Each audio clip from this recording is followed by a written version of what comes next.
अभिनेते दिग्दर्शक प्रवीण तरडे यांनी त्यांच्या कुटुंबासह मतदानाचा हक्क बजावलेला आहे। ते सध्या आपल्या सोबत आहेत। मतदान करताना काय विचार करता, कशा पद्धतीने विकास खरंच झालाय का तुमच्या मतदारसंघाचा? बघ, विकास झालाय का असा जर विचार केला तर आपण मतदार हे नेहमी अतृप्तच राहिलेलो आहे।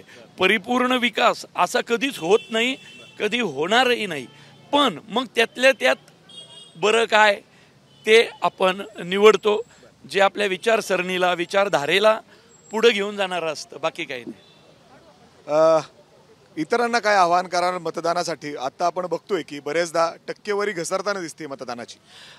ही खरं तर खूप लज्जास्पद गोष्ट आहे आपल्या सगळ्यांसाठीच। म्हणजे एक पत्रकार म्हणून तुलाही हा प्रश्न विचारताना किती वाईट वाटत असेल मी ओळखतो, आणि एक कलाकार म्हणून याचं उत्तर देतानाही मला किती वाईट वाटत असेल।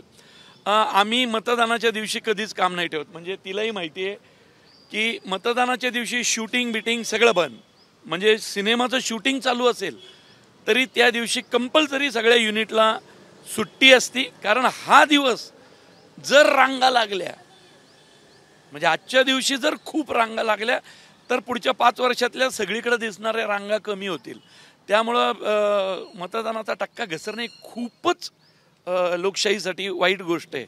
कुणालाही करा पण मतदान करा, हे लय महत्त्वाचं आहे। तुम्ही अनेक सिनेमा, म्हणजे अर्थात गेले काही सिनेमा बघितले तर राजकारणावर केले। राज्यातली राजकारणाची परिस्थिती कशी पाहता तुम्ही? ज्या पद्धतीने एकामेकांवर ते टीका करतात, नुकतेच घडलेल्या घटना जर आपण बघितले तर? नाही, राज्यातली राजकारणाची परिस्थिती खरंच बिकट आहे। म्हणजे पूर्वी कसं आपल्याला 2 राजकीय पक्षाची माणसं, म्हणजे जर इकडं हिंदू हृदय सम्राट बाळासाहेब ठाकरे असतील आणि इकडं शरदचंद्र पवार साहेब असतील तर निवडणुकांपुरतं त्यांचं युद्ध असायचं, बाकी ते एकमेकांचे मित्र असायचे।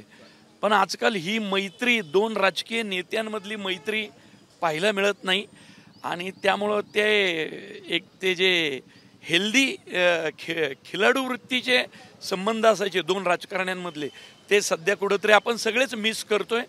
आणि त्यांच्यात तसं झाल्यामुळं खाली कार्यकर्त्यांमध्ये पण तीच परिस्थिती आहे। 2 पक्षांचे कार्यकर्ते मित्रच होत नाहीयेत आजकाल। म्हणजे आता अपेक्षा करूयात की मतदानाचा टक्का तरी वाढेल आणि राज्यातली राजकारण जे या पद्धतीने टीका करतायत ते कुठेतरी सुधरेल। मात्र ज्या पद्धतीने ते कुटुंबासह या ठिकाणी मतदान करायला आलेत आणि इतरांना देखील आवाहन करतायत की तुम्ही देखील घराच्या बाहेर पडा आणि तुमच्या मतदानाचा हक्क बजवा। आई वडील, म्हणजे आता माझे आई वडील गावी आहेत, शेतीची कामं चालली आहेत सध्या पुढची खूप, म्हणजे भात कापणी झाली आणि पुढचं चाललंय। पण तरीही आता आम्ही मतदान केलं, आता जाणार गावी, आई वडिलांना घेणार, कारण 1 तासावरच आहे मुळची। आई वडिलांना घेणार, ते मतदान करणार आणि पुन्हा आई वडील शेतीला कामाला जाणार। अगदी म्हणजे सगळ्यांनी मतदान करावं यासाठी ते लवकर आलेत आणि त्याचबरोबर आवाहन करतायत की प्रत्येकाने घराबाहेर पडून मतदानाचा हक्क बजवावा। कॅमेरामॅन अनिलसह मी मिकी घई, एबीपी माझा, पुणे।